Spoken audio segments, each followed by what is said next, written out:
ನಮಸ್ಕಾರ ಸ್ನೇಹಿತರೆ, ನೀವೀಗ ನೋಡ್ತಾ ಇರುವಂತಹ ದೇವಾಲಯ ಬೆಂಗಳೂರಿನ ಬನ್ನೇರುಘಟ್ಟ ಜೈವಿಕ ಉದ್ಯಾನವನದ ಸಮೀಪ ಇರುವಂತಹ ಚಂಪಕಧಾಮ ಸ್ವಾಮಿ ದೇವಾಲಯ. ಈ ದೇವಸ್ಥಾನವು ಸುಮಾರು 800ರಿಂದ 1000 ವರ್ಷದಷ್ಟು ಹಳೆಯ ಇತಿಹಾಸವನ್ನು ಹೊಂದಿರುವಂತಹ ದೇವಸ್ಥಾನ. ಇದು ಬೆಂಗಳೂರು ಜಿಲ್ಲೆಯ ಆನೇಕಲ್ಲು ತಾಲೂಕಿನಲ್ಲಿರುವಂತಹ ದೇವಸ್ಥಾನ. ಬನ್ನೇರುಘಟ್ಟ ಸರ್ಕಲ್ ಬಸ್ ಸ್ಟಾಪಿಂದ ಇದು ಸಾಧಾರಣ ಅರ್ಧ ಕಿಲೋಮೀಟರ್ ದೂರದಲ್ಲಿರುವಂತಹ ಒಂದು ದೇವಸ್ಥಾನ. ಬನ್ನೇರುಘಟ್ಟ ಸರ್ಕಲ್ನಿಂದ ಬನ್ನೇರುಘಟ್ಟ ನ್ಯಾಷನಲ್ ಪಾರ್ಕಿಗೆ ಹೋಗುವ ದಾರಿಯಲ್ಲಿ ಬಲಬದಿಯಲ್ಲಿರುವಂತಹ ದೇವಸ್ಥಾನ. ಈ ದೇವಸ್ಥಾನದ ಬಗ್ಗೆ ತಿಳಿದುಕೊಳ್ಳಬೇಕಾದಂತಹ ಸುಮಾರು ವಿಷಯಗಳಿವೆ. ಆ ವಿಷಯಗಳನ್ನೆಲ್ಲ ಈ ವಿಡಿಯೋದಲ್ಲಿ ನೋಡುವ.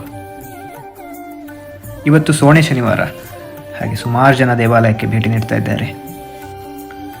ನೋಡಿ, ದೇವಾಲಯದ ಬದಿಯಲ್ಲಿ ಪೂಜಾ ಸಾಮಗ್ರಿಗಳು, ಹಣ್ಣು ಕಾಯಿ, ಹೂಗಳು ಎಲ್ಲ ಅಂಗಡಿಗಳು ಓಪನ್ ಆಗಿವೆ. ಒಂದು ರೀತಿಯಲ್ಲಿ ಜಾತ್ರೆಯ ಫೀಲೇ ಕಾಣಬಹುದು ನಿಮಗೆ ಇವತ್ತು.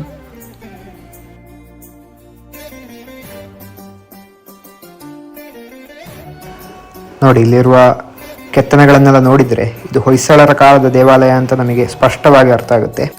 ಹೊಯ್ಸಳರ ಕಾಲದ ಸಾಮಂತನಾಗಿದ್ದ ತಮಿಳರಸ ಪೂರ್ವಜರಾಮನು 1257ರಲ್ಲಿ ಈ ದೇವಸ್ಥಾನವನ್ನು ನಿರ್ಮಿಸಿದಂತೆ. ನೋಡಿ, ಈ ದೇವಸ್ಥಾನದ ಹತ್ತಿರ ಶ್ರೀ ಲಕ್ಷ್ಮೀ ನರಸಿಂಹಸ್ವಾಮಿ ದೇವಾಲಯ ಇದೆ. ಹಾಗೆ ಅಲ್ಲಿಗೆ ಹೋಗುವ ದಾರಿಯಲ್ಲಿ ಇಲ್ಲಿ ಬಲದ ಬದಿಯಲ್ಲಿ ಗಣಪತಿ ದೇವಸ್ಥಾನ ಇದೆ.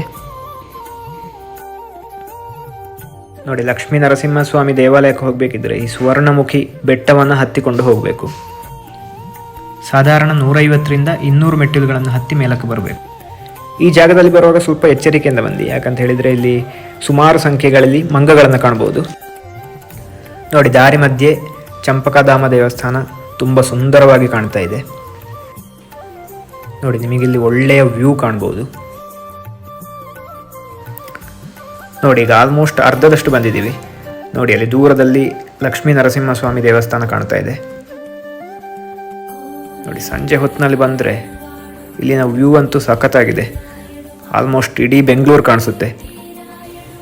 ನಾನು ಮೊದಲೇ ಹೇಳಿದ ಹಾಗೆ ಇವತ್ತು ಸೋಣೆ ಶನಿವಾರ ಹಾಗೂ ಅಮಾವಾಸ್ಯೆ ಆದ ಕಾರಣ ಸುಮಾರು ಭಕ್ತಾದಿಗಳು ಬರ್ತಾ ಇದ್ದಾರೆ. ನೋಡಿ, ನಿಮಗೆ ಇಲ್ಲಿ ಕಾಣ್ಬೋದು, ಸುಮಾರು ಜನ ಭಕ್ತಾದಿಗಳು ಬೆಟ್ಟ ಹತ್ತಿಕೊಂಡು ಬರ್ತಾ ಇದ್ದಾರೆ.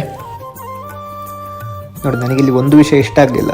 ಯಾಕಂತ ಹೇಳಿದರೆ ಇಲ್ಲಿ ಬರುವ ಭಕ್ತಾದಿಗಳಲ್ಲಿ ಕೆಲವರು ತಿಂದು ಉಳಿದ ಕಸವನ್ನೆಲ್ಲ ಇಲ್ಲೇ ಬಿಸಾಡ್ತಾ ಇದ್ದಾರೆ. ಪರಿಸರದ ಬಗ್ಗೆ ಕಾಳಜಿಯೇ ಇಲ್ಲದ ಸುಮಾರು ಜನರಿದ್ದಾರೆ. ಸೊ ದಯವಿಟ್ಟು ಈ ತಪ್ಪುಗಳನ್ನು ಮಾಡಬೇಡಿ. ಪರಿಸರ ಸಂರಕ್ಷಣೆ ಎಲ್ಲ ಮನುಷ್ಯರ ಒಂದು ಜವಾಬ್ದಾರಿ. ನೋಡಿ, ಈಗ ಬೆಟ್ಟದ ತುದಿಯಲ್ಲಿ ನಿಮಗೆ ಈಗ ಕಾಣ್ತಾ ಇರುವಂಥದ್ದು ಲಕ್ಷ್ಮೀ ನರಸಿಂಹಸ್ವಾಮಿ ದೇವಾಲಯ. ಇಲ್ಲಿ ದೇವಾಲಯದ ಒಳಗೆ ಮೊಬೈಲ್ ಬಳಸುವ ಹಾಗಿಲ್ಲ. ನಾನೀಗ ಇಲ್ಲಿ ಒಳಗೆ ಹೋಗಿ ದೇವರ ದರ್ಶನವನ್ನು ಮಾಡಿಕೊಂಡು ಬರ್ತಾ ಇದ್ದೇನೆ. ನೋಡಿ, ದೇವಾಲಯದ ಹೊರಗಿರುವ ವ್ಯೂ ಅಂತೂ ಸಖತ್ತಾಗಿದೆ.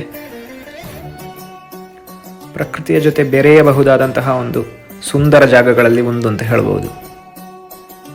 ರಜಾ ದಿನಗಳಲ್ಲಿ ನೀವು ನಿಮ್ಮ ಫ್ಯಾಮಿಲಿ ಜೊತೆ ಬಂದು ಇಲ್ಲಿ ಪ್ರಶಾಂತವಾಗಿ ಟೈಮ್ ಸ್ಪೆಂಡ್ ಮಾಡ್ಬೋದಾದಂತಹ ಒಂದು ಒಳ್ಳೆಯ ಜಾಗ. ನೋಡಿ, ನಿಮಗೆ ದೂರದಲ್ಲಿ ಸುಂದರವಾದ ಕಾಡು ಕಾಣ್ತಾ ಇದೆ.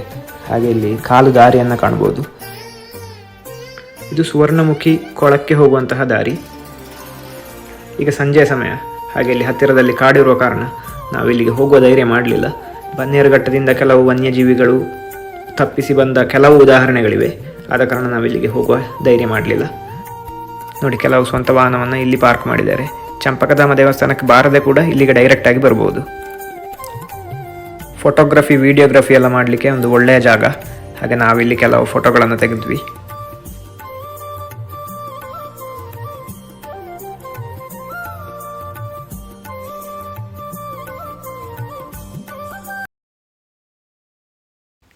ಈ ವಿಡಿಯೋ ನಿಮಗೆ ಇಷ್ಟ ಆದರೆ ನಿಮ್ಮ ಸ್ನೇಹಿತರಿಗೆಲ್ಲ ಶೇರ್ ಮಾಡಿ. ಹಾಗೆ ಯಾರು ಸುದ್ದಿ ಹಿಟ್ಸ್ ಚಾನಲ್ಗೆ ಸಬ್ಸ್ಕ್ರೈಬ್ ಮಾಡಲಿಲ್ವೋ ಅವರೆಲ್ಲ ಸಬ್ಸ್ಕ್ರೈಬ್ ಆಗಿ. ಇನ್ನೊಂದು ವಿಡಿಯೋದಲ್ಲಿ ಸಿಗುವ. ನಮಸ್ಕಾರ.